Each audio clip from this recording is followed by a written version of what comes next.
Welcome back to the Enemies of the Fire podcast. This week we do all sorts of ridiculous things. We're going to change up the format and we're going to look at good, bad, and ugly in the soccer world. But before we do, I would like to introduce ourselves. I am FC Neo Tokyo. That is James and that is DPG. I'm not confident on that, but gentlemen, how are we doing? Doing all right, but maybe not as good as freshly shaven Tom Bogart. Look at that clean mug. Man, all I can say is that man's chin is gonna be itchy. I said it earlier, man. The mustache became bigger than the man. And like I don't even recognize that person. I don't know who you are anymore. Spring is here. Speaking of spring, look at the spring. Look at this. The magic of the Burrito Boys lives on.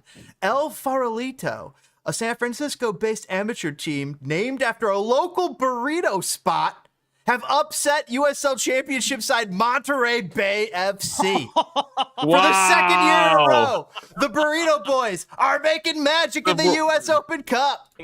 So they eliminated a professional team, like a bunch of guys that play pickup soccer eliminated a professional team. Look at that! Wow. Wait, they did. So does this help or hurt USL's they can't be denied! No! The Burrito Boys can't be denied. Look at them. Damn.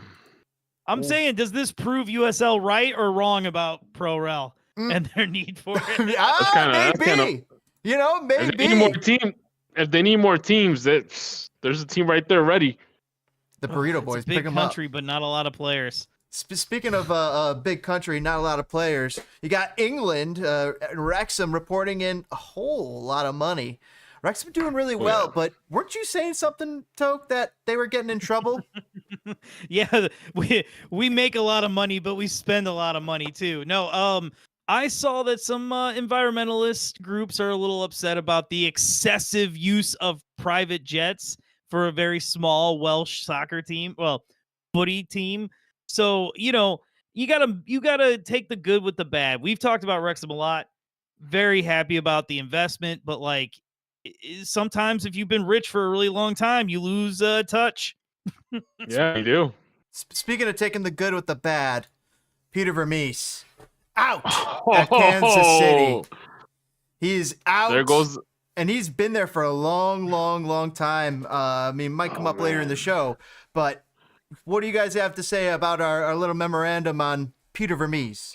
Man, you can only ride an MLS Cup for so long before someone notices you haven't won anything. In 2012, right? 2012. Put it like this: Dom Dwyer was still playing for them.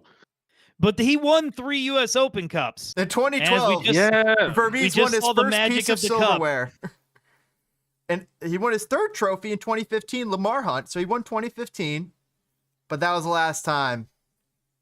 That's 10 years. It's needed but sad. It's needed but sad because he was a player there. He coached. He coached, GM'd.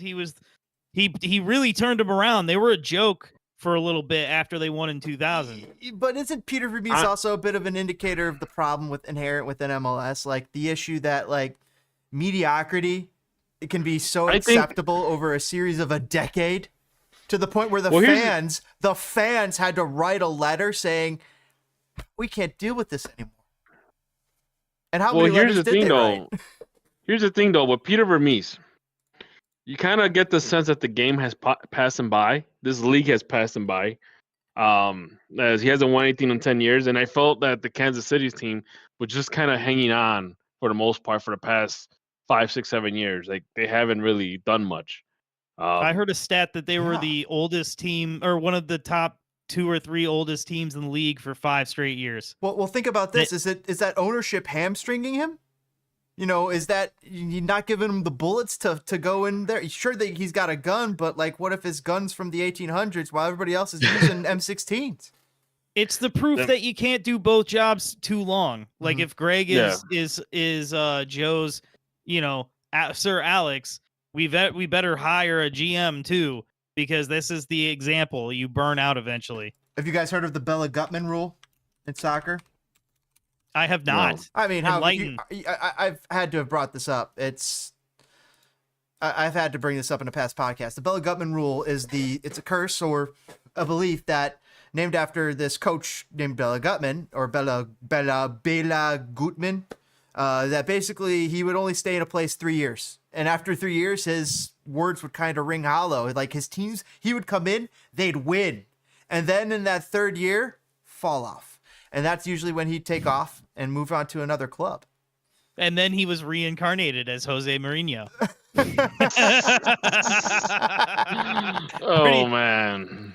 Oh God! Speaking of reincarnation, dude, what a crazy funny pick. I need a translation. I need a translation. I don't know what it says. What does that say at the bottom?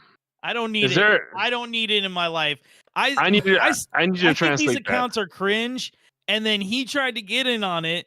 And then the only thing about the entire situation that's hilarious is this drawing that they put out. Oh, let's not do this. Let's not. No.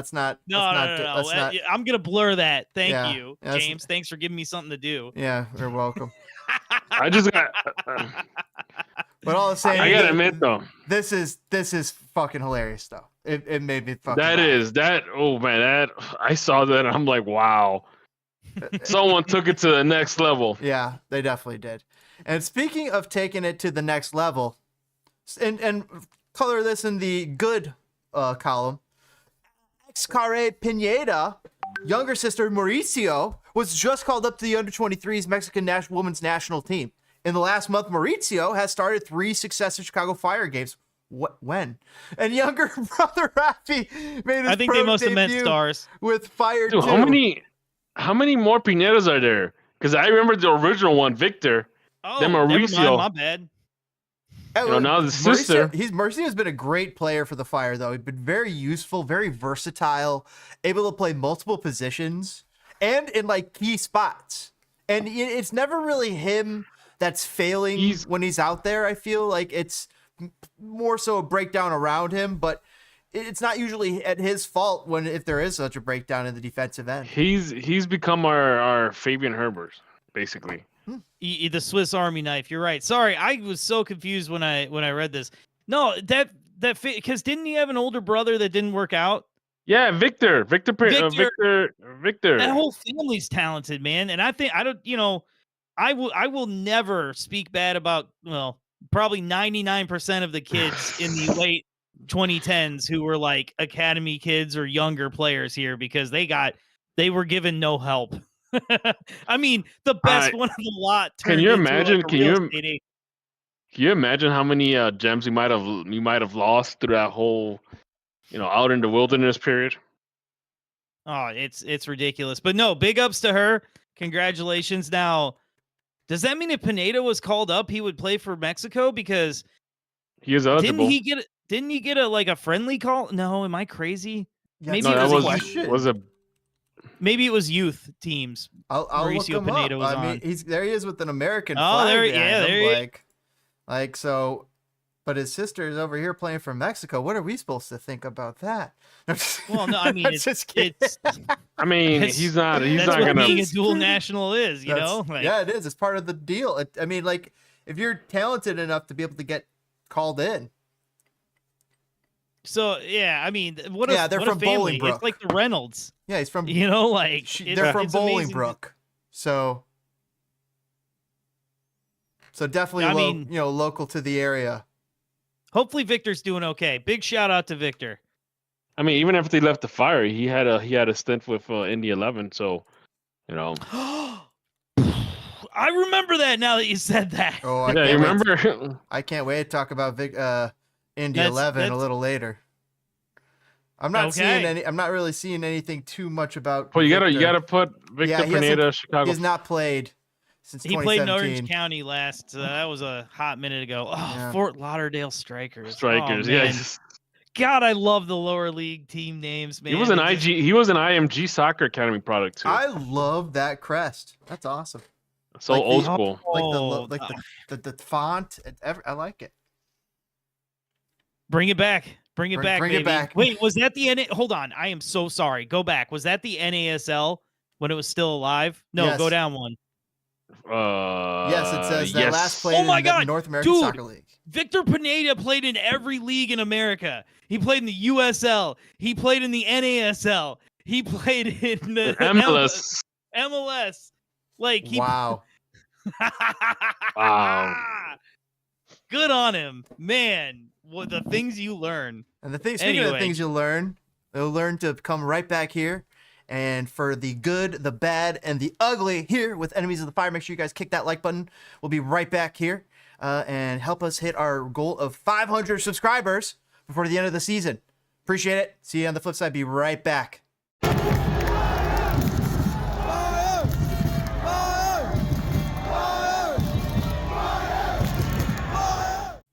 Welcome back, everybody, and now we are into our newest way of running the podcast. We're coming at you with the good, the bad, and the ugly. And it's going to be basically 3 quick hits of the good, the bad, the ugly from the MLS soccer abroad or something random in general. But here's our first one. Toke, what's your good for this week? Oh, my good is my favorite thing. There's transfers afoot. So first and foremost, my other team, the Seattle Sounders, they signed Ryan Kent, FIFA and EA FC legend Ryan Kent. This guy was saying he's going to start following the Chicago Fire and go start following Seattle in the chat. That was because of a very cringe tweet. Don't get it twisted. That was an overreaction to a cringe tweet. All right, sorry to waylay you there, but so Ryan Kent signs, isn't he? Isn't that a name? Isn't that somebody good? It's a name. He's an Englishman who made his name at Rangers and then played for Liverpool for a hot second. And that's like Zaha level almost.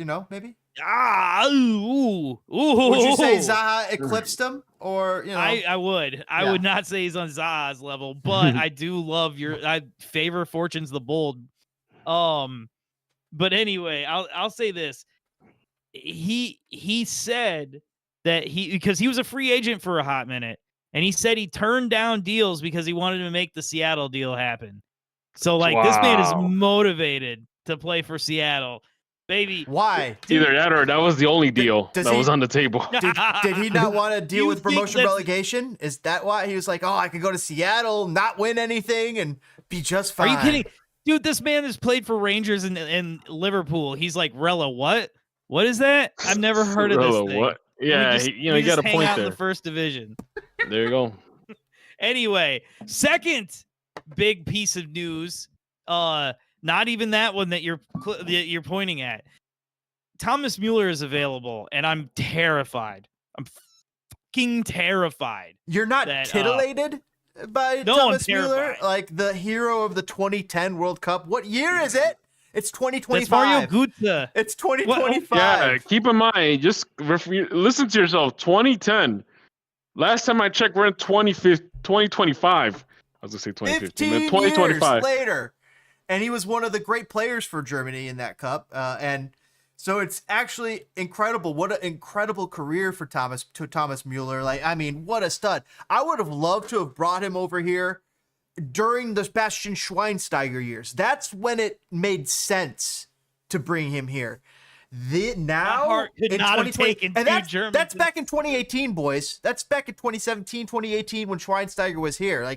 That's when he should have been here for the last 7 years. Not now. Not as a last resort. I love Thomas Mueller. He's a fun player. He's a genius. What do they call him?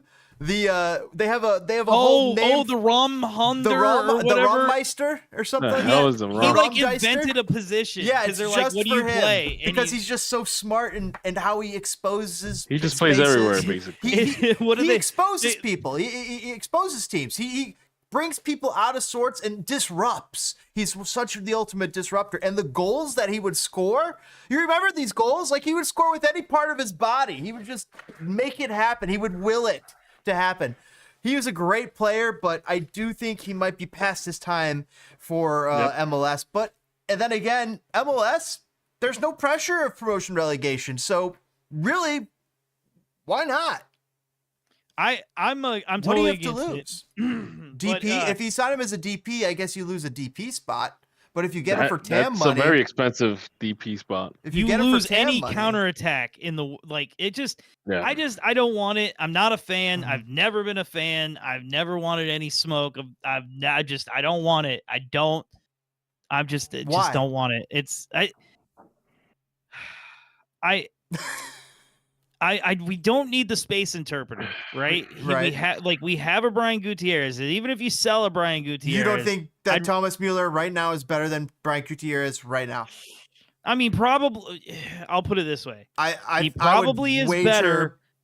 Bits to Betsy that Thomas Mueller is better than Gutierrez on his But best does he day. fit it? Does he play well with Kuipers and Bamba and Zink? And I don't That's a good think point. the answer to that question is, like he gets to play with Kimmich and Davies and quality not type anymore. and Not quality anymore. players. He gets like, to play with Jordan Morris, and quality players like Kane. Christian Roldan. No, I was talking about Mueller. No, I'm saying. Oh, that's right. I'm thinking of that. He was stuck on Kent, but no, Oh, I'm sorry. Yeah. Yeah. I don't want. I just don't. I'm just not a fan. I guess it's just not my. It's just not my cup of tea. Well, I could give you your argument for you. He's lost a step. Yeah. He's not as quick Yes, as he used I to think be. he's lost more than a step. He's lost more than a step. Like, remember Schweinsteiger when he came here? Like, if Schweinsteiger, was like a 2.5 speed before, he came here at 1.5 speed. Like, it was, the wheels were off the tread. Well, you kind of have to imagine if Schweinsteiger had a better coaching the Fire. I mean, you think Triple G could have we played him more? at center back. That's all you have to know. By his own choice. He forced Paunovic to do that, and Paunovic relented. But that's because his legs weren't there. Sometimes the role of a parent is to be there to make sure the child doesn't make a terrible decision, and sometimes the role of the coach is to make sure your star player doesn't make a stupid decision. How about you make sure your GM doesn't sign a player who can't run when you need him to play the midfield in MLS, a league that runs in the midfield? Like, he can't. You can't. I mean, you're talking about a time. Here, you're talking about a time that we signed Arshakian. You're talking about a time forgot. All right. Speaking, though, of the Fire signing someone, that's the last bit of transfer news I have. Yeah. The Fire have signed an individual who I can never pronounce his name. No, it's Davaille. Davaille? I'm not 100% sure on that, but it looks like he's a kid. It looks like he played 21 years old. I literally forgot where he played, but more of the youth movement. UD later or something like that. It's in Portugal, second division. Yes, it's Portugal, second division. Thank you. Yeah, it's UD later. I think he's from the Ivory Coast. Okay. I'll put it this way: for the first time forever, when this Fire signs somebody I don't know, I'm like, well, we're doing pretty well with the youth. This guy might be pretty good. So it's funny. I started cracking up because I've heard that before. I remember you telling me about that. Yes, you are right. I mean, I'm gonna be honest. Like, I had no idea who Bamba was. I thought, oh, that guy had, his name is Bamba. That's it.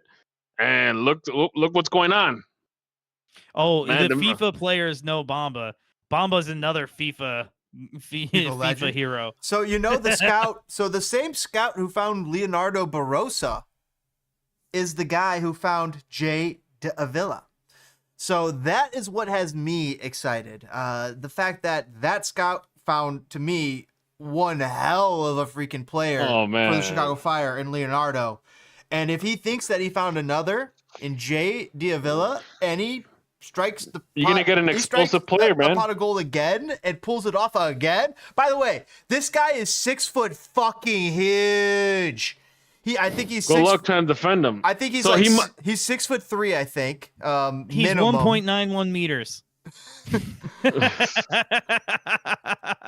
I got a feeling he's probably fast too.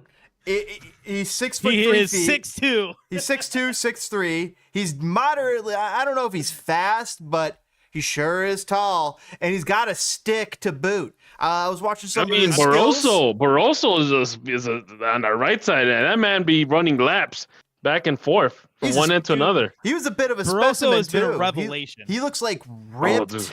and just like he looks like an athlete. He looks like what So I good want luck in defending him, basically. Here's the thing: in an outside back, and to be successful, you need somebody who is like an equivalent almost to like a football wide receiver. It could be a slot wide receiver, or an X wide receiver, a Z wide receiver, those tall guys. But you need someone who's got the physicality to run up and down the outside of that flank, up and down all day. And with strength to boot, to be able to push people off, jostle off them. And that's what Leonardo has. This guy's 6'3". He's going to own the center of the park. That's exciting. You know who's kind of like one guy that kind of surprised you a bit is I forgot his name. The midfielder that we have, the other guy that we signed from Spain, from Celta Vigo. Guame, yeah.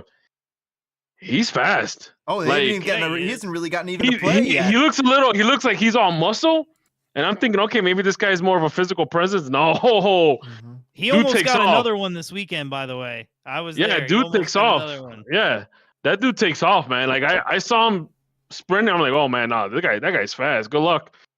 All right, well there's another play. So James, what do you have for the good? What's your good? We talk transfers. For me, this week's good is, I know the Fire may have tied, might have snapped a little win streak going on, but to me, the Fire are, dare I say it, good. They seem like they're amongst MLS's top 15 best teams. Like MLS is becoming bigger and bigger and bigger and bigger. Yeah, you know what? It's now in the upper half. For the first time in like the last 8 years, the Fire are in the upper half of my own power rankings and probably everybody else's. Like, you are now circling the Fire and thinking, okay, that's not an automatic win anymore. That is, we have to figure out what we're going to do to stop Greg from scoring. We can maybe score on Greg. Scoring on Greg we might be able to do, but how do we stop him from scoring? This is what has been amazing about Greg Berhalter and the Chicago Fire. It's been his offensive revelation. I've been not the biggest fan of the defense I've seen. I've seen some problems. and maybe that comes down to the personnel. But what Greg has done with this offense has been a revelation. So one thing we kind of talked about last week too was how this game felt like it was for the Fire. It was like a trap game, basically. If you would have told me this 4 or 5 years ago, I would have been, the Fire going to lose because you have a Montreal team that just fired their head coach. You got a new coach that's going to try to change things up. You have players that are practically playing for their jobs because if the role becomes permanent, the coach is going to have more say on who's staying with the club. So you had a somewhat a resurgent Montreal team, and we're coming off of three road wins, and the weather was bad. The field sucked. You could almost say that this was like the Fire's game to lose almost. It was, and we didn't lose, but despite we were at home, it feeling too. like one. We're at home though, and you kind of expect them to win at home, coming home from a long trip. You know what? Maybe that is the thing, coming home from a long trip away. Dude, I thought we were going to win that game until the 83rd minute, or until the 93rd minute. I mean, like, I was still believing, like, oh, we're eventually going to get one. I thought we had a chance. I don't remember the last time I felt game. like that. Even though we were tied, I was like, oh, I think we could still win this game. They might squeeze one out. And then all of a sudden they didn't. And I was like, oh, okay, well, keep up the point streak. I mean, like, we didn't get the dub at home, which is a little disappointing, but what a tear they've been on, and the tear is not exactly over. It's not. They're going to face New York. I know DPG wants to jump in here, but I need to say this to you, gentlemen. Yeah. We are in 4th, and we have 11 points from 6 games. That's incredible for a Fire That's incredible. team. We need to stack points, as many as we can in the beginning of the year, because then that just becomes house money to play with later in the year when the rest of MLS, the lower halves are all disappointed and demoralized because they can't make the playoffs, and the other half is like, all right, let's get feisty, let's get ready for playoffs. So if you look at the bigger picture, last year we had 30-something points all year, 39, 38. I don't remember. Jeez, abysmal. We have almost basically a little bit less of 1/3 of that. Mhm. And we're still in April. And we're in April. The Fire's away record. Remember how many times we've talked about the Fire's away Oh, record? dude. Oh, Like, we every went year. over a full calendar year without winning a game on Yes. the road before. Like, and we won 3 in a row at the start. You know, like this team is playing really well. It's like it's in the good section. When we started this podcast, if we said we were going to do a good, a bad, and ugly, Like 2024, right there on the hold on, corner. I'm trying to find the. I just want to see compare 2024 with what we're at now. I will once. I just want to see, dude. The away for Fire. Away! 3 wins! 3 wins! 3-1-0. The Fire, they haven't even won at home. I think that might we be the haven't best. even won at home. We got 2 ties at home. All of our wins come away. We actually might be the best away team on the East. Oh, hell yes. We're going to be the best away team all season. We are officially. No other team has 3 wins away except for the Chicago Fire. You heard it first here on Enemies of the Fire. Hit that like button. Let's go. Subscribe for more. All right. Well, let's keep this positivity train rolling. DPG, what is our last good topic of the week? Let's see. Zink scored. Yes. Zink. Yes. Has he been? He's finally showing up. Zink is the most up and down of the new signings because most of them are all up. But like, boy, his up is really up there, man. He's a good player and he's gonna settle in. And it's his down is not even that bad. Like you're right. It's I mean, I have a comp. You know, what? Go ahead. I have a comp for you. Oh, okay. For years, people annoyed me and to no end by saying this player was the greatest, the Lion, Davies. And they're like, oh, he's so good. And, oh, Louis Solanac, oh, he's so good. And I'm like, no. This is where you should be putting all that Davies love, put it into Zink. Put it into Zink where you actually have a good quality player. Dude, I mean, we talked about Zink. Zink is the highlight, right? Because he scored and he almost had another one. I'm pretty sure it went off the post. The Fire quietly have 2 good wingers, Baba and Zink, and they're not exactly like barn burner fast or anything. And look who backs them up. Look who backs them up. You got Haile Selassie coming off the bench. Love that. Yep. I love that as well. Haile Selassie, I'm a big fan of, but I'm a big fan of 20 to 30 minutes of Haile Selassie. Yes. I got to say, Bamba blows me away, too, because I think I've said this on a previous episode. I probably will say this on every episode. He just is always in the proper place. He is always in the right spot. And what I really like is he doesn't just only do one thing. It's not like every time you pass the ball, he stops and squares it. And it's not like every time you pass the ball, he runs. He knows when to stop, square, he's slow dangerous. up, get Pipers up there. He knows when to counter and run to the touchline. Like both are wingers. Zink, like I said, up and down, but like, God, we used to kill for a player that would be at least up and down. So like, right. I'm all about it. Yeah. And on top of that, so Kuipers, he's been stupendous. He's been a really good. He looks like one of the better strikers in MLS when he's getting the service, and I love to see it. I mean, he doesn't create his own goals. He's not like an Almiron, which or a Cucho, but he is really good at finishing and just being where he needs to be. Great positioning as well from Kuipers. But Kuipers, Zink, Baba, great front line. Love that. Pineda is being a fill-in right here, right? He's filling in for Acosta. Well, we'll talk about the midfield later this episode. Well, I think that the midfield's been great though. Look at the they've been holding on. This is a sub 20 aged midfield, dude. Pineda is 21 or 27. Pineda's Pineda's buying beer 27. I thought he's 27. He blows. Pineda's 27. Orhel's like 19, and Williams I don't even is know 19 too. Sam Williams is mad young as well. Mad yeah. young. So, dude, I don't know about you guys, but I'm kind of like loving all this positivity about this team. Who would have guessed? Sam Williams is 20.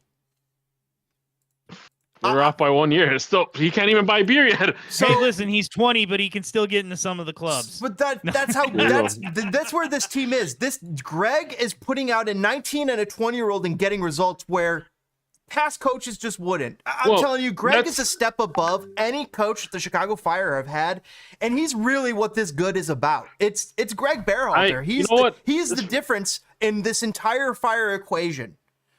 That backline, though, I'm not a big fan of. I'm not in love with it. Hold on. But here, it's funny you mentioned that because if you would have given the exact same midfield to a guy like Rafa Wiki or Frank Lopez, or fuck it up. Those guys will not produce like they're producing now. Like, no. Good luck. Hold on. What would Peter Vermes do with this team? Oh my God! It'd be even worse. It would be even worse. It would be Frank Klopas level. It'd be Frank Klopas level. He will. I love it. They're, well, guys, has that sufficiently eaten up our time of positivity? It has. Are we gonna have to? It has. All right. Well, I think we're gonna have to come back with the bad.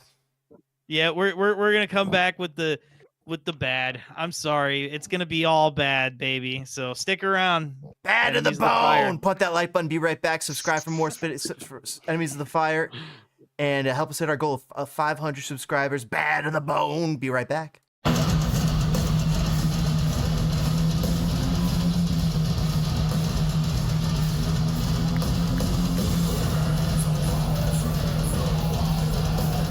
Welcome back, fellow enemies to the fire. This time we're here to talk about all the baddies. And no, we are not going to be objectifying women. We are going to talk about the horrible things that have happened in football this following week.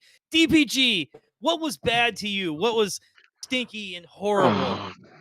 So one of the things that stood out this weekend was having Captain America give up a penalty to a teammate. Kind of shows where he's at in the pecking order. But he was the one it was his to give away. So the pecking order, he gave up his spot. Yeah, I mean, someone said, "Hey, no, I'm taking this penalty. Pulisic, get back to the line." So, I mean, that might be a sign that, you know, some European coaches don't trust American players to step up and deliver. Do you think it was that? Do you think it was a coach's call or Pulisic's call? Yeah, is Pulisic trying? You know, is some of the rumors true about him being a little not a prima donna, but like throwing his weight around a bit, and maybe he's trying to garner some goodwill amongst the team? Because he is the best player on the team. He is the best player, but honestly, I hate players like that start acting prima donna once they're good. Like.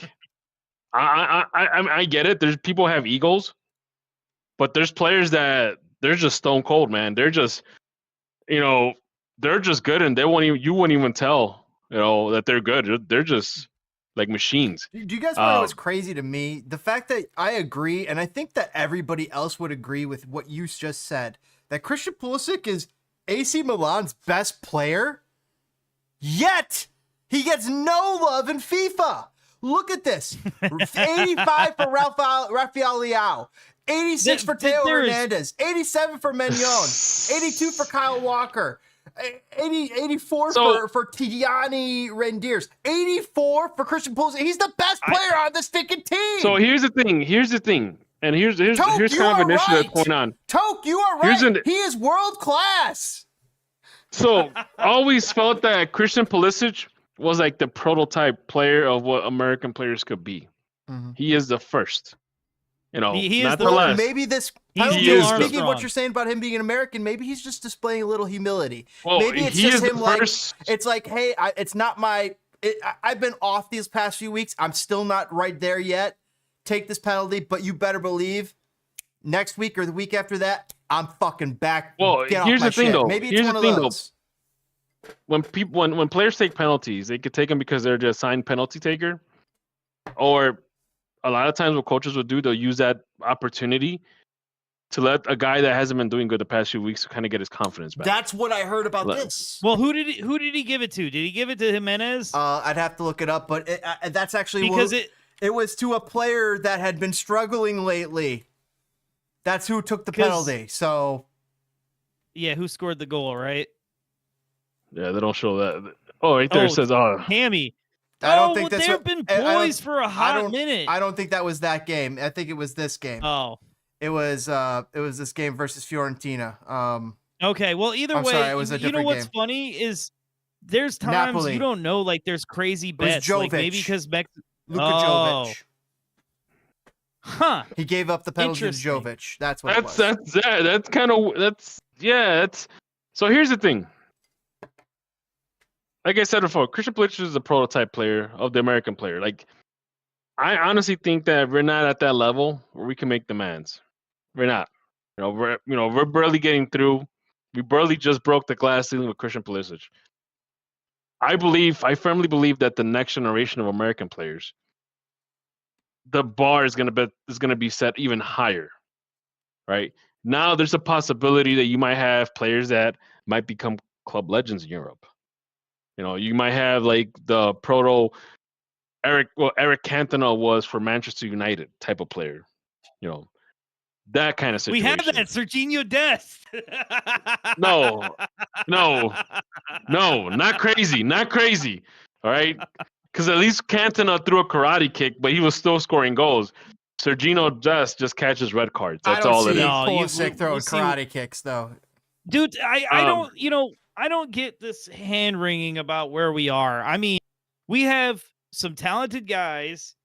Like, there are talented Americans playing their craft everywhere. Like, it comes up literally every show, but I think it's one of the most misappreciated things in all of football.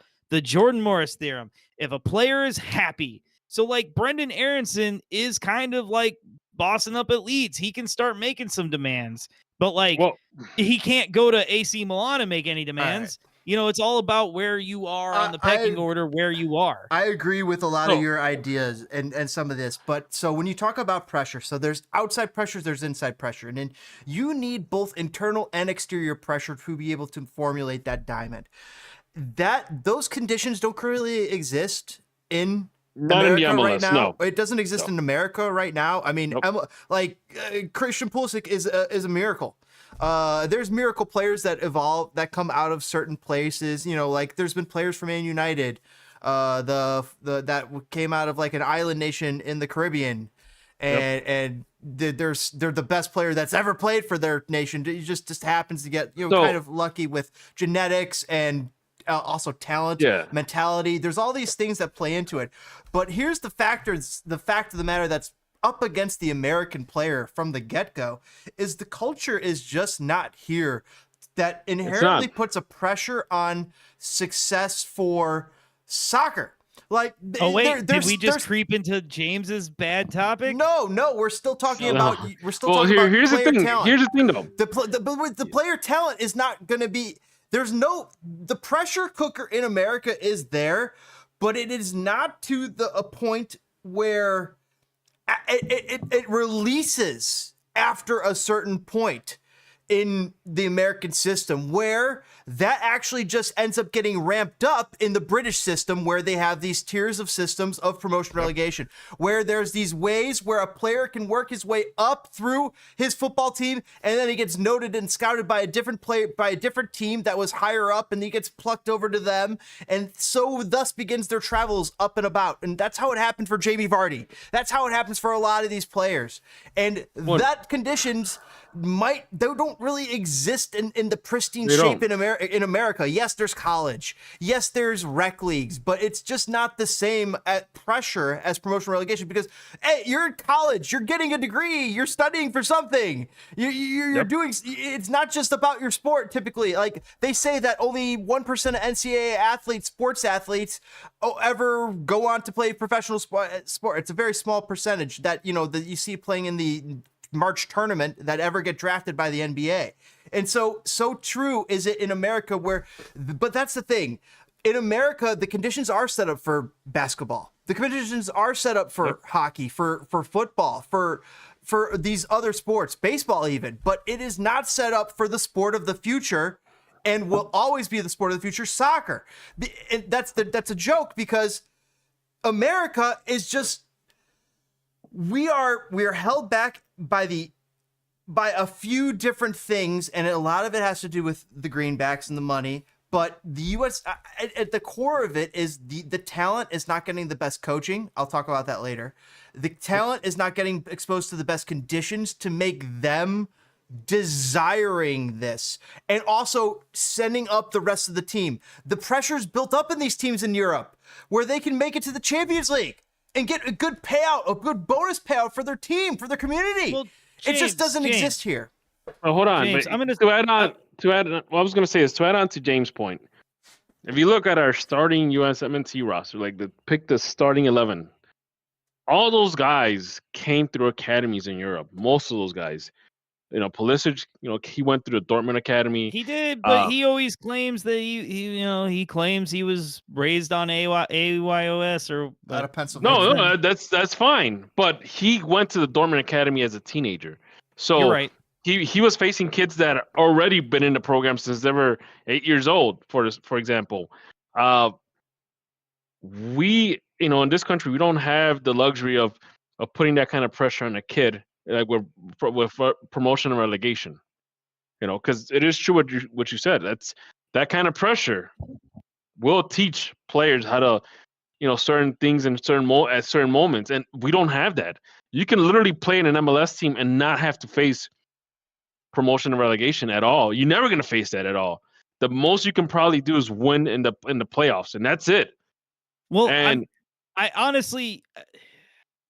My thoughts have been known. I want promotion and relegation in this country, but I will say this.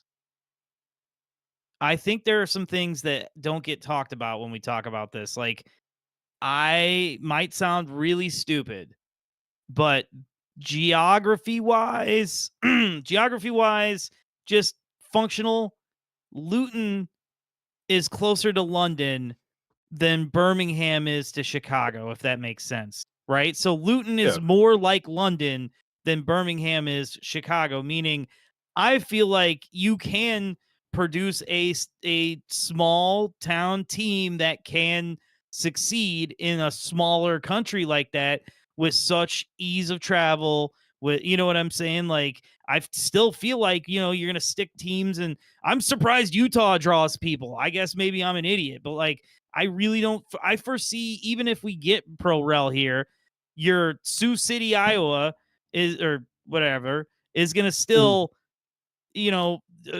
all of their talent, that no one's ever going to get promoted. It's just going to be these 6 yo-yo teams, and everybody else is just going to continually sell teams. But it's not that way for EPL. Like what you're saying, it's not that way. That's 6 yo-yo teams, right? It's not that way, so, which is incredible. Like even when you talk about like youth setup.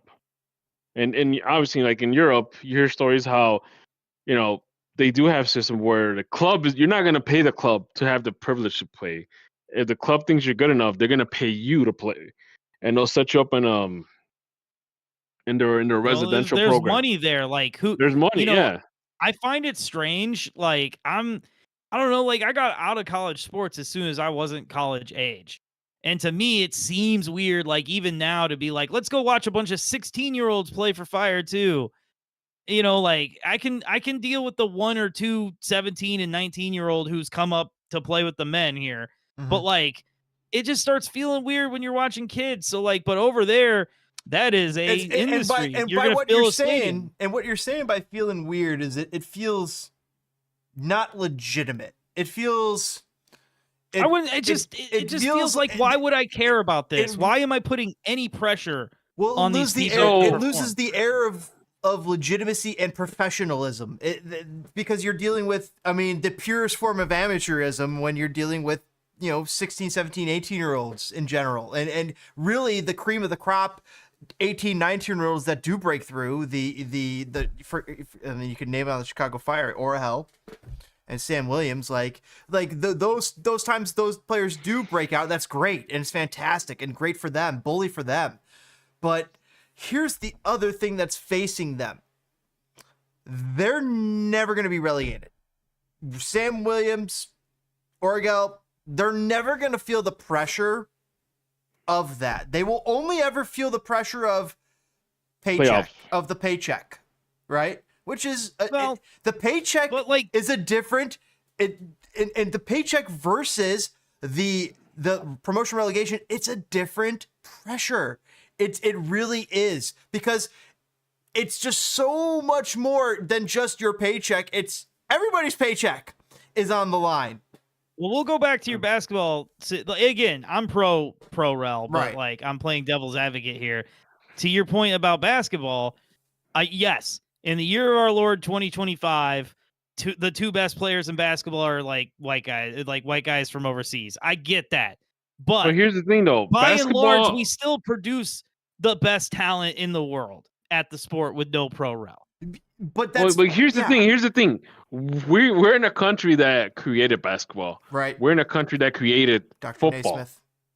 Why don't we get afforded that same courtesy? We are not in the country that invented soccer. We didn't. Yeah, exactly. We didn't invent soccer. That's the thing. I don't know. That's what you guys exactly what you're talking about. The sports here, in general, the infrastructure exists where there's a way for these coaches and these players to move up a hierarchy that exists. But the hierarchy that's in a college game. The hierarchy in soccer is so fragmented and disjointed that it has made it very difficult for the American player who is really ultra talented. I've played with some I know you guys maybe have seen or played with some ultra talented players who, if they were nurtured in a different way, they might have been able to play professionally or in a different. They could have gone on to do something, but the American system is so set up to this pay-to-play system. This pay-to-play, it's just there's really too much money in it. It's so much money in it. Way too much money. Where over in Europe, there's still money in it, but it's in a different way. They're in the business of finding talent. Where in America, it's the business of a parent paying for you to find the talent. Exploiting anything. You to find. Here's the thing. Here's the thing. Parents paying for the coach to find the talent in the kid. So here's the thing. Because obviously you guys know I put my kid in the AYSO. Next year I'm probably gonna put him. I mean, later on this year I'll probably put him in a soccer club. And I've been looking around. And some of the best youth setups, if you wanted to enroll your kid there, it's going to cost you a few $1,000s a year. For what? Just to have them, for how many games? That's the thing. It goes from a whole winter, summer, fall. It's the whole year. So you could get them in other leagues for cheaper, and they can. No, you could get them. Put it like this, and I don't want to throw out any names or anything like that. And I'm not. And where he's at now, and it was for the fall and for the spring, I only paid $80, which and he got a whole uniform too out of it, and he play and they don't play games yet because they're still young, and but he has that experience where he's training once a week with the team, and they do scrimmages and whatnot and stuff like that. But I remember hearing stories of some of my back in high school and even in college, and even people I used to work with, that they used to say, oh yeah, I wanted to play for this club team, when I was growing up, in Chicago or wherever. But when me and my dad went to go check it out, they wanted $1,500 for the whole year, and we couldn't afford it. So and that's sad, because that's how you miss out on a lot of players that are talented, that they just, a scout is not going to look at every player. And there's times where players might have a bad day, and those odds are neatly stacked against you. Everything's stacked against you. That's everything's why, stacked. Guys, there needs to be more of a culture of I saw fun. Duty play in college. or I saw Duty play, not in college, but I saw Duty play before he came to the Fire. And at no point during the game did I all of a sudden go like, oh, there's an MLS player over there, which is wild because he was good, but he wasn't ever really that good at MLS. But really nice, awesome person, wonderful, great guy. But the talent in MLS, there's so many guys that are paying along the way, paying into the system, and then there's a lot of guys who are talented who don't have the means, and sometimes they do get left behind. And it's this, I don't know how you fix the system. I don't know how you I don't know how you change it you can't, to get closer to what's going on in Europe. Everything's against you in this country. The way we handle business, period, the way we monetize everything, the fact that all the systems are already set up differently for every other sport. You know, if you like, want to kind of against you. if you want a good example of what a player goes through, like I don't know if you guys have read Tim Howard's book. No, he does talk about. I've been waiting to read what's his name, Bobby Warshaw's book. I've got it. I just haven't read it yet. So he does talk about how growing up, I remember part of the book he was talking about how some I guess a guy from the US, a coach from the USMN MSMNT setup was running like a soccer club or clinic or whatever. And it was like $25 a week or something like that. Oh my God. But hold on. And Tim Howard goes and tries out, and I guess the guy is blown away. And and like the guy goes up to Tim Howard's mom, like, hey, your son is really good. If let me train him. I think he has what it takes to go professional. And then Tim Howard's also excited. Yeah, I want to do it. But his mom kind of told him, like, we can't afford $25. And this guy's like, wait, what? No, don't worry about that. We'll do it for free. Don't worry about that. Don't worry about that. And he later on he does become his coach in the USMN teen soccer. So wow. That's awesome. You do get in situations where a player gets lucky. Well, that coach got lucky too, because that coach put himself. He saw talent and he's like, no, and the coach also got a lot out of him. He must have helped. And then you think about that, and then you think about, how many, hundreds of thousands of players that, can never be in that situation, even though they could be just as talented as Tim Howard. So that brings me to my good, that brings me to my bad of this week, which is the state of the state of U.S. coaching. Because there are diamonds in the rough, just like there's diamond players in the rough, there are diamond coaches in the rough. However, the rough is so rough out there that it is hard for them to get discovered. It's funny because in hockey, it's just there's mechanisms for these coaches and players to move up levels. There's just the mechanisms exist. In soccer, the mechanisms are so much more convoluted and not connected that it doesn't work, and it leads to this stagnation of coaching. Of where right now, if you're trying to get a coaching license in America, it will cost you upwards of thousands of dollars. For what?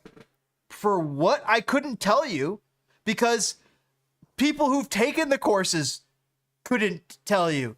Then they will take basically commensurate courses, courses that are very considerably so supposedly equal over in Europe. They'll take courses over there, and then all of a sudden they're getting actual instruction. They're getting actual feedback. They're actually getting chances to coach.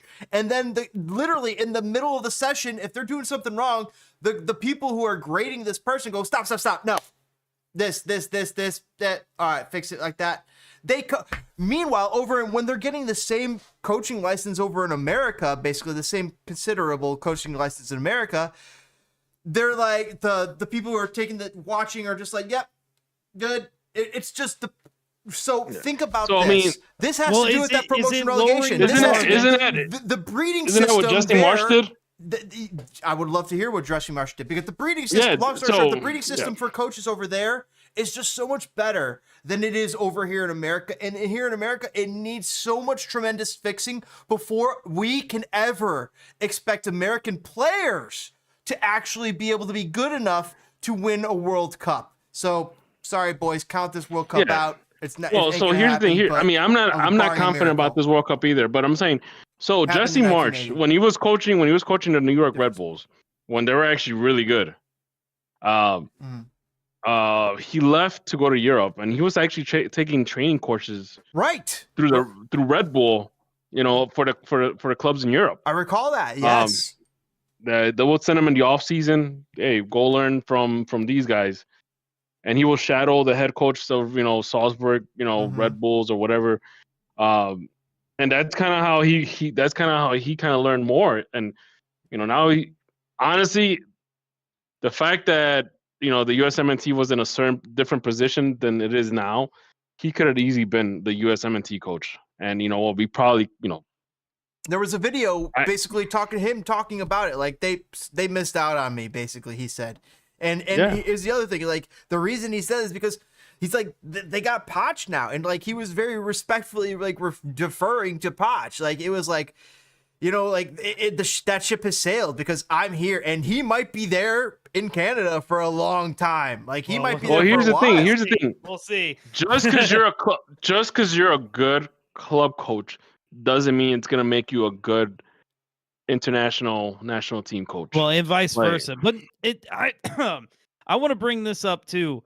Like you talk about the actual, coaching process. We've heard from Jermaine Jones, we've heard from Winalda, and we've seen with do you think Shrundalo would have gotten the same kind of love here had he not gone through all of that in Germany first? Like I don't think so. I don't think he would have gotten the same opportunities, but I think that's the one thing about Pro Rel you really miss out on is perfect example. Brian Schmetzer. The man has been the coach for 9 years of an extremely successful club, sitting behind Siggy Schmidt for 5 years or 8 years or something crazy. Very successful coach. Instead of being promoted to MLS with his team paid a fee to be in MLS, and then they were like, well, Brian, we want to make a splash. We want to get Siggy Schmidt, so you're going to be an assistant. He could have toiled behind Siggy Schmidt forever. We could have never known Brian Schmetzer like we do now. And I mean, it's just how many Brian Schmetzers are out there coaching Richmond Kickers or Tulsa FC or who coaches Hollywood FC, and how many Peter Vermes are standing in their fucking way. Oh yeah, how many fossils? Peter Vermes are standing in their fucking way.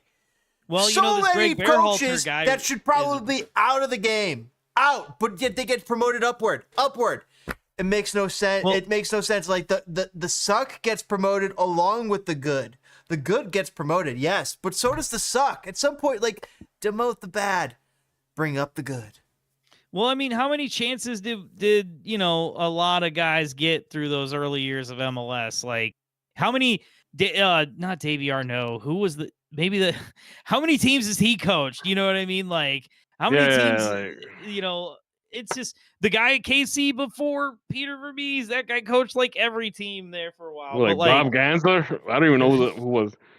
Not him. I can't think of the guy's name, and it's just gonna bother me. I'm gonna be up all night. Thanks, guys. But no, it just but look at Bruce Arena. He's been successful everywhere he's been except for New York. He's been successful everywhere he's been.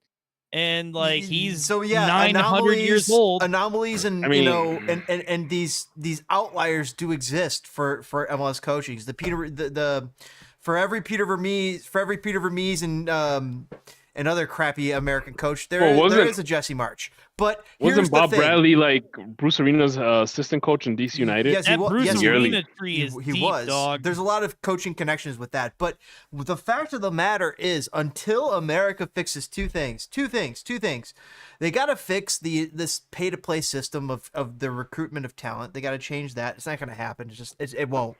And then the other thing they got to change is they got to get into a promotion relegation system where coaches, not just the players, but the coaches come up with successful systems who might compensate for failures of players' inherent flaws. Coaches get rewarded in promotion relegation just as much as the players do. So that's the big thing that's missing here in America. If we want to compete in the world's game, we have to adopt it. Soccer's not basketball here. Soccer's not hockey. Soccer's not football. Soccer's not baseball here. It's just not. It's not competing. Those sports are not competing. NHL's not competing with the KHL. The NBA is not competing with FIBA. The MLB is somewhat competing with Japan, but still MLB's got the lock of a lot of eyes, and Japan baseball does have a lock of a lot of other eyes. Japan's baseball is really good. But here's the fact of the matter. Shohei Ohtani plays in the MLB, and he's the greatest freaking MLB player, like, maybe of all fucking time. This guy, by the way, if you're not paying attention to baseball, Shohei Ohtani is absolutely lights out insane, Tom Brady level beyond of baseball. It is. That's so funny. My buddy, I'm holding on to his rookie card. Oh, you should. 2 years ago, my buddy goes, "Hey, have you been watching baseball?" I was like, "No." He goes, "We're living through Babe Ruth again. We are. Start watching Shohei Ohtani." You have. If you're not, it is must-watch TV. And speaking of must-watch TV, this MLS Apple deal. That's the other thing that's eating into all of this. By the way, that's about to collapse as soon as Messi's out of the league. Goodbye Apple, and good luck MLS. And then in comes USL. So doomerism about that. Like, and then dude, I've been picking out my USL team. I was looking through them today. I was like, "Who's my USL team?" I know we did that 2 podcasts ago. But we're losing the plot. DPG, don't you have a question for Toke? Yeah, Toke. What else? Who else shitted on your Wheaties? So, it seems as though I'm the more TMZ addition to this, but shit on your Wheaties. Everybody's freaking out about the Alphonso Davies situation. We were too busy handling the USMNT's absolute abject failure to talk about this. But Alphonso Davies tore his ACL. He's dead, basically. And Bayern Munich was like, "I can't believe we were about to make so much money. I hate you." And then his agent was like, "My God, you've ruined this young man's life. Jesse Marsch, you're the worst coach who's ever lived." And then Canada's like, "Dog, he got hurt. I don't know what to tell you." So, like, there's some hand-wringing going on here. How much are international teams at fault for overworking? Oh man, that pisses off club teams. And you know what? It could cost Jesse Marsch's job too. It really could. They could say, "Oh no, the insurance claims." The insurance, not only that, but you're talking about shit. I didn't even think about that. You know, if Alphonso Davies is like making allegations that he was overworked and blah blah blah, the Canadian Soccer Federation is going to investigate. And if they find out that he might have overworked Davies, they might let him go. So, you know, don't be surprised if Jesse Marsch becomes the emergency hire for the USMNT. After Poch quits in shame. Yep. Oh God. Do you think Poch makes it to the World Cup? Yes, and we're 3 Yeah, and he'll out. make it. I do too. But hold on, back to We're 3 and out, and then Jesse Marsch takes over. We're losing the plot though. We're back to Toke's point. Well, like how at fault do you think they are in this instance, Jesse Marsch? Because like I don't know, man. Like it is a risk. Are they but culpable or the tournament organizers culpable? Because maybe if Team Canada is being charged by the insurance companies. Maybe the tournament organizers should be as well. Yeah, like maybe we shouldn't have a supplementary tournament to the Federation Gold Cup tournament that's supposed to be the important. Right. So, I mean, like, they said it was a pointless tournament, but it wasn't pointless for the U.S. It is pointless. The Nations League is the. It exposed the U.S. It exposed the U.S. The U.S. was exposed as. The Nations League is the least important thing on the planet. Fraud Watch. Pochettino's on Fraud Watch right now. I mean, he has no time. He was hired too late to do a job with too little parts. I totally agree. It's maddening, but dude, I don't know how I feel. I feel for Jesse Marsch. Like, if Davies is not on his team is significantly worse. And I mean, like, that's the like, what are you gonna do there? And speaking of what are you gonna do there, I want you to hit that like button and subscribe to Spitting Fire if you already aren't, because I could see it in the algorithms if you aren't. And we'll be right back here on Enemies of the Fire with the three big uglies from this week. Here on Enemies of the Fire. Rip it up. Whoa!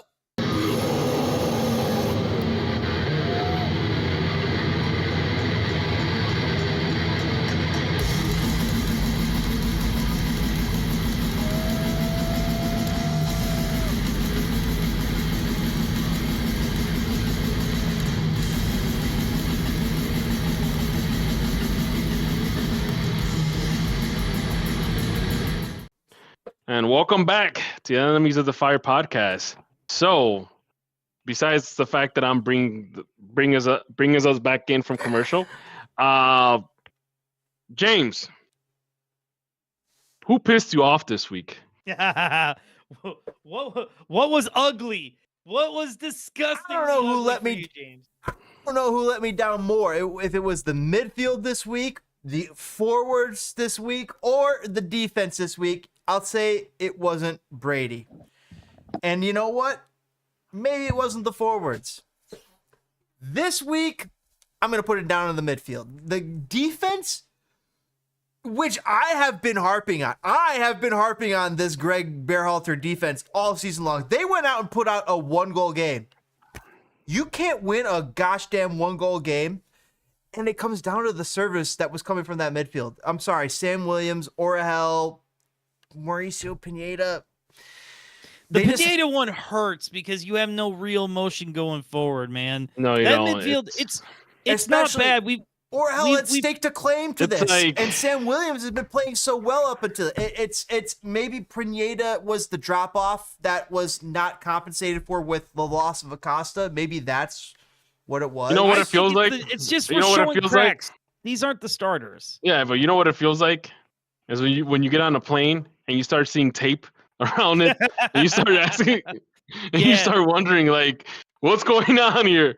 And the thing is, in midfield, it's a patchwork. Right now, it's like it's held down with glue and popsicle sticks and hope and friendship, all of the intangibles. All of the above. It's it's hanging on. You're saying it's hanging on. You're saying it. You're saying that, and I said in the past, like, I kind of want to see what this midfield cooks with between Orahel, between Sam Williams.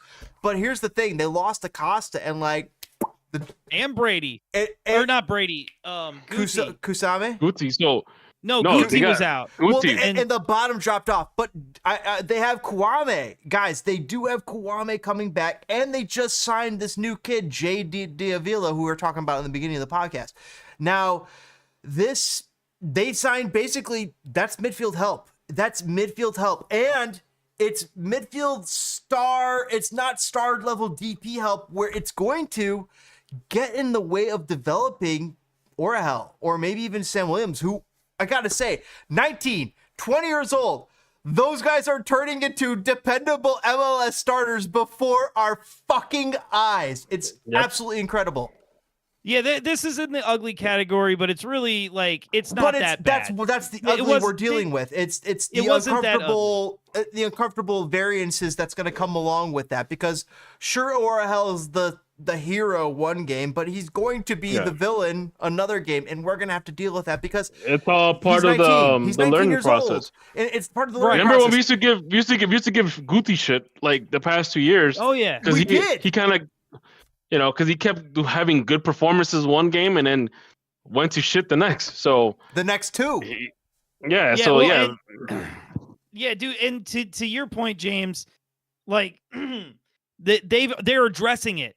So it's not like we're crazy. We're not being insane people. It's like it's held together with duct tape. It's starting to show some cracks, and now they're addressing it. Kwame, they're not bringing him back too fast. He came in as a sub and instantly almost hit another one from distance. Dude, and so between him and Barroso, like once these signings start to hit, it's like, all right, maybe Greg has been silently cooking something here. And by the way, his offense has been amazing. I mean, they only scored one goal last game. Pardon my French, but they only scored one goal last game. That was the first game of the season we only scored one. We've scored multiple goals in every game this season. Can you believe that? Yep. It's unbelievable. They have a plan. They know what they're doing. Yeah. Because we've sat through fire games that they don't score goals for like 5 games or something like that. Oh, I know. There would be 11. Last year we had a stretch of 4 games with no goals. But I guess we'll do a soft merge into my topic here, the ugly that I saw, which is because it's kind of all connected here. My ugly this week was the rain. And I'm not afraid to say this out loud as a man who tries to talk like he knows shit about soccer on the internet. The rain completely affected the way we played, and I don't know why. I'm not 100% sure why, but I saw it physically with my eyes. The team was completely different in the second half. Everything they wanted to do could not happen, and they couldn't hold possession. That's a problem. I don't know. I don't know that's Midwest weather. Can I add that maybe we haven't played at homes regularly to this point for us to get used to the field? Because keep in mind, the Fire doesn't train at Soldier Field. They train at their new location. They do. They don't train. They don't train at Bridgeview anymore. Yeah, they don't. Yeah, they opened that new training thing. They got the new training center. But that had to be probably great because probably they're very refreshed. They walked in, they're like, holy shit, the pile of Tyrannosaur shit is gone. The high school setup setup at Bridgeview. Yeah, Bridgeview, the rocky pitch, no longer. Yeah. So think about that. So they only played at home twice, and they've been on the road a lot more than home. So fine, they still need to get adjusted to the Soldier Field. Well, they looked good in the first. They didn't look world beaters, but they looked good in the first half. It was till like the 90th minute, and I was like, well, yeah, we're eventually going to win this game, of course. But I think a combination of what I mentioned earlier with Montreal trying to, those guys are trying to basically play for their jobs for the new head coach. They're trying to show off that they got a new head coach and they're behind them, whatever. They wanted to make a statement. Remember how I said before that we've gotten into situations where we become the team that a lot of teams will jump off to have like a resurgence rise, where they'll go like on a 3 or 4 game winning streak. That's not going to happen anymore. That's not going to happen anymore. Yeah. We lost this game too. We almost got a coach fired this season already. Yep. The coach for Dallas. We're about to get a GM. No, he's a GM. The GM is almost out. We're fired. We're the ones firing people. We're the ones firing people, exactly. So yeah, I mean, the weather sucks. I mean, there's teams that play in the snowstorms. So there is. I don't know why, but it did affect us. Now, before we get out of here, we have one more ugly thing from this week. The ugliest. What is that thing? James, show the people what I call the Shrek jersey. Let me find it. Just a few moments, people. It's so hideous that it was the technical difficulties live editing. We're doing it live. Yes, it's so ugly that it caused a technical difficulty.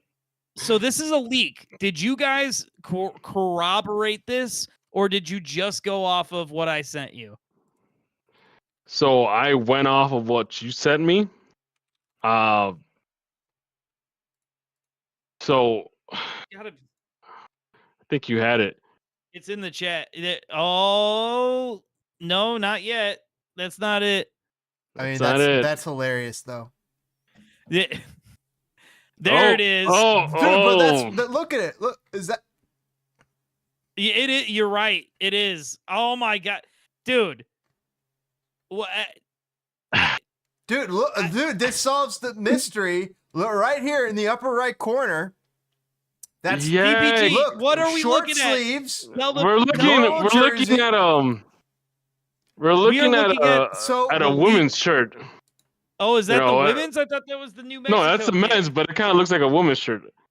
No, so Mexico, apparently there's a leak of the new Mexico jersey for the World Cup. And boy, oh boy. It even scared him. Baba Trump. Look, but here, look, open that up, James. Open up that picture. Yeah, that one. Not the other one. Oh Not my the other God. one, this one. It was terrifying.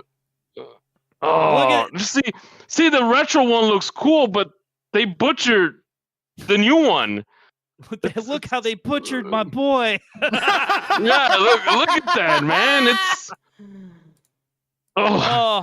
man. Look how they butchered my boy. It's so ugly. And you know what? The funny thing is gonna have all Tree fans say, "Oh my God, this jersey is so raw. It's so cool. Look at me with my stripe in the middle." You know. I mean, it reminds me of the Portuguese jersey that actually was sick. Oh my God. There it is. Yes. There it is. Right down there. Yeah, see, that's cool. All they flip-flop. All they did was flip-flop the colors. This left one. That's what I said. The retro one looks cool. That one's fucking sick. The one on the right looks like it looks awful. What have they done to their It looks like Shrek's donkey. Oh my God. It's almost like I'm not a fashion guy, but for me, like those greens clash. I think that's the worst part of it is the greens clash. I kind of like it. The greens kind of. There's so much going on. Like, look at the shorts. They have like two different like stripes on the bottom. I don't know. See, I like the shorts. But if you look at the shorts, they're not they're red and green on each side. I know. I'm telling you, I like it. I don't know. That jersey I don't know. I feel like I've seen this before. That's the problem. I feel like I've seen this before. In a Disney movie about a soccer. Maybe. Like there's nothing in the rule books that say I was gonna say it was like it looks like I've seen this before with a Lyon jersey or something. Oh, probably. Oh my God, look at all these sick jerseys. Oh my goodness gracious. It's just that shit that shade of green is just weird. I think it's the two greens for me. That's why I don't like the Mexico jersey. So I think they should have gone with that darker green. That weird lime green just looks weird. I agree. Guys, I love that we can talk shit about this now because they haven't released our white Hanes shirt. Oh God. That will be the US jersey. Oh my God. We're gonna butcher that too. Don't worry. Oh, it'll literally be just a plain white Hanes shirt that says US on it. It'll be awful. That like this Nike, I think low key Nike hates football. I think Nike is on a mission to destroy football. No. They don't hate soccer. They just hate the soccer on this side of the planet. Oh, because the European hemisphere. The other national teams that have Nike, they tend to have the cool stuff. You know, like look England at that. Oh, dude, they gave everybody just a plain white T-shirt last World Cup, man. Plain white tee. England plays in a plain white T-shirt. Well, I mean that's their look. Yeah, come on, right. That's their jam. Germany plays in a black and gray T-shirt. Italy plays in a blue T-shirt. Spain plays in No, a they red. have designs and they're interesting and fun. Our shit is always just white. No. Okay, the cool designs were back in the 90s. Not anymore. Now it's just very aesthetic and blocky and stuff. Like, oh man, the exhibit. minimalization. Look like exhibit number 1 over there. Look how they butchered Mexico's jersey. I swear I'm gonna be pissed off. I am gonna be so pissed off if the U.S. jersey looks like that. If it's just all white with blue and red and that long line, that would probably be slightly sicker. But I'm with you. I wish we would have just stuck with a concept, whether it was the bomb pop or the sash or whatever. I just wish we would have stuck with a concept. See, that's kind of a cool jersey. Yeah. a skull, a sugar skull with a mustache. I love it. Yeah. I don't know. I mean, it's gonna be interesting. Like I'm kind of curious to see how people will actually. You know what? I'm not gonna talk anymore because we have to see it in person. We have to see it. We have to see it in person. You're right. I hated the new fire kit till I saw it in person. The away kit's a little bit nicer in person than I thought it would. It might look cool. So I mean, I don't know. I mean, but as right now, the 3D graphics or whatever that they use. Dude, Mexico's got to steal from Morocco. Like, look at this shit. I think these are concepts. I don't know these are legit. This is sick. Unless I'm an same idiot. Mexican colors, basically. El Tri, right there. That's do the eagle and stuff. Sick. I mean, El Tri usually I'm not even gonna play those black jerseys with the pink. Those were sick. Like every time they do the black with the green or the pink or whatever they do, that shit always slaps. So and then, that one jersey that always sticks up, that always comes to mind when I think of El Tri, is that green jersey that had the Aztec calendar on it. Yes. From the 94 World Cup, right? 94, 98. Yo, right there. 98. James, go back. Dude, it was the not that one. That's not sick. Not that one. It's the 98. The 98. The 98 Mexico jersey was that's fucking sick. I think that was the pinnacle of how good Mexico was. That's a biking jersey. That's not a soccer jersey. That's not even a soccer jersey. That's not even So wait. It's right there. Yeah, sick. Look at this. It looks like a Puma jersey that has a Mexico. Well, looks like a Puma. All right, what were you looking for? That's the one. Right there. That's the one. That's the sick one. Oh, that one's amazing. Every time I think of El Tri, I think of that jersey. They should also make a. They should make a Teenage Mutant Ninja Turtles variant. What the? Why would they have Kylian Mbappe on their jersey? Come on now. Teenage Mutant Ninja Turtles, not Kylian. It's one of the best. Hold on, we're off the rails, so we got to end the show. But I'll say this. One of the best memes ever was some kids did the fake FIFA card opening thing, and then zoomed in instead of a player. It was a Ninja Turtle statue thing, and it was France. The striker, PSG, boom. Kermit the Frog. Anyway, listen. Okay, hold on. Before we get out of here, what we owe the people one thing. Let's make fools of ourselves. What are we going to do against the Red Bulls? I'll shout this out. Shout out to a buddy of mine in if section. He's going to visit his sister in New York, and he's taking her and her girlfriend to the game. So the Fire will have 4 people in the away section at least for this game. So I guess that's where that's where the cameraman's gonna zoom in when the Fire score a goal, huh? Yeah, probably. But yes, I honestly I'm happy if we walk out of here with a draw. It's New York. It's never been the friendliest place for the Fire to play anyways. I mean, it's Red Bull Arena. The Red Bull, what did I see? Are they in 8? They're not good. I mean, they do have a possibility of figuring this thing out, but I really don't feel like they've been invested in. I feel like I mean, I don't know, man. I feel like this could be a road win, but the smart money is this what you're talking about? Is this what you're talking about? No, it's not. Oh my god. Not, but the smart money. That's cold, man. Whoever did that CR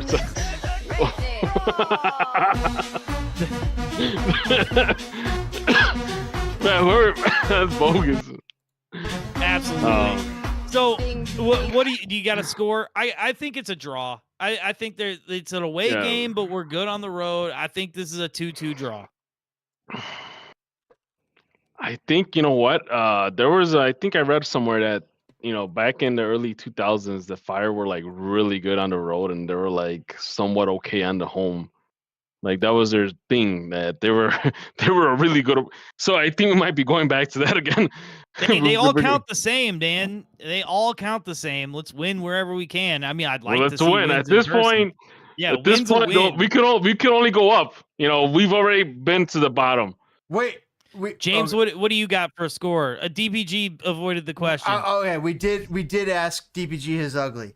He talked about that. Okay, so but New York Red Bulls versus Chicago Fire, and the following week, Chicago versus Leo Messi. Is it gonna happen? Yes. Is Leo Messi coming to Chicago? I don't know. DPG ain't gonna know. He sold his tickets. I sold my tickets, man. Leo Messi's coming to Chicago.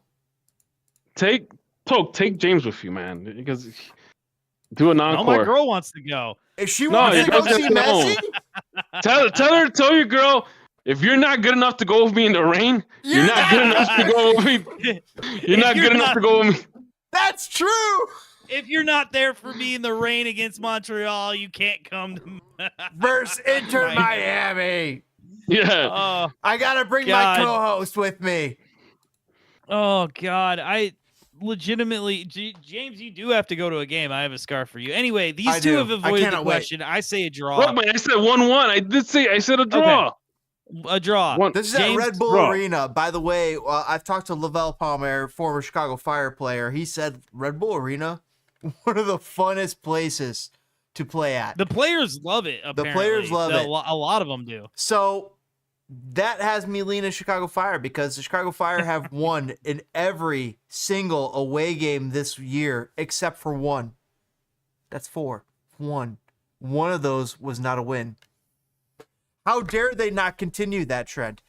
It seems likely that they probably tie, especially off this current form where they're kind of in this waffling area, but I need them to stack points. I need the Fire right now to stack as many points as they can because I feel like there's going to be a mid-season fall-off. I'm expecting a mid-season fall-off, but a dry spell. That's the old Fire. But that's okay because if you stack points in the beginning, you have that mid-season fall-off. At the end of the season, you catch fire again. You hear what I said there? You catch fire again. All of a sudden, bam, you got a fucking shot to do what the New York Red Bulls did last year. They were arguably not the best team in MLS, but they ended up basically second place in all of MLS because they lost to the de facto champions, LA Galaxy, in the championship game. And by the way, LA Galaxy is not doing that good right now. Yeah, they're in the So in the 5 tank. teams have yet to have a win in MLS this year. LA Galaxy is one of them, and so is previously aforementioned Kansas City. But New York Red Bulls, not one of them. Chicago Fire, not one of them. New York Red Bulls, I want to find out who coaches them. Take the horn for a second. Who the hell knows who coaches them? Right? I mean, it's somebody new. Like it's a brand new guy this year. Like I think it is. I gotta see who's and the like coach. Sandro Schwartz. Yeah, Sandro Schwartz. But they have a knack. They just have a knack for hiring really good coaches. Do they not? We'll see. I just don't think they're a good team this year, man. I mean, obviously, when they're not a good team, they usually put something together. It's not all the time that you hear that the Red Bulls don't do nothing. But so it's crazy because they lost against New England the last game. Let's take a look at former Red Bulls coaches here. Oh, Juan Carlos Osorio. Oh, Bob Bradley. Oh, why is half the Chicago Fire coaches here? Well, look, Bradley. Chris Armas and Jesse Marsch played for Chicago. Okay, was that pre? Yeah, that was pre. That has to be preseason. Chris Armas. Look at this.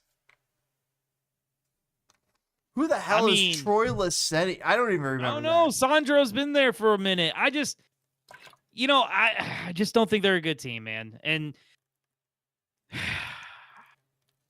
I will say this: I think we are a very good team. And if you guys agree, I do. We need you to hit that like button because. Oh, what'd you have, James?